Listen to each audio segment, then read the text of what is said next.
Did you know the deadliest outlaw gang in the American West didn't he just rob banks and rustle cattle? They openly declared war on the law. They were called the Cowboys, and when you saw a red sash, you knew trouble just walked through the swinging doors. In the late 1870s, Cochise County, Arizona, was barely more civilized than a cattle trail. The Cowboys ran cross-border smuggling routes into Mexico, rustled cattle by the hundreds, and robbed stagecoaches like it was a part-time hobby. They weren't some dusty group of drifters. They were an organized criminal ring with political ties, hired guns and more whiskey in their veins than blood. Lawmen, just speed bumps.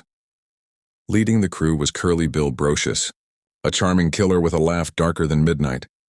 Behind him were hotheads like Ike and Billy Clanton, and the deadly McClory brothers. Smart Money said if you crossed their path, you'd end up in Boot Hill Cemetery. And that red sash, it wasn't fashion. It was a warning label.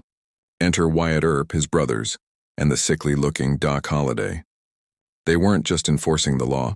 They were trying to drag the territory out of chaos.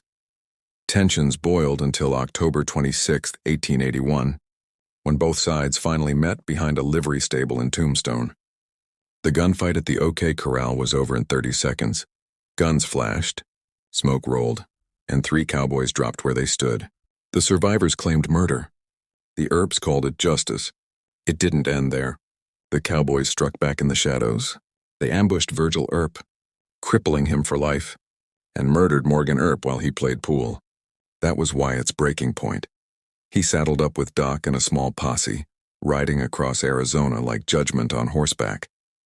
One by one, cowboys fell. Curly Bill died in a blaze of lead. Others disappeared into the desert. By 1884, the cowboys were finished. A red sash no longer meant power. It meant you were hunted. History turned their downfall into legend. Hollywood polished the edges. But the truth is simpler. They were the closest thing America had to an organized frontier mafia.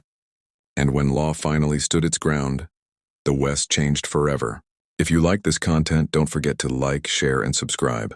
Smart history for dumb times. And if you'd like to buy me a coffee, click the link in my bio.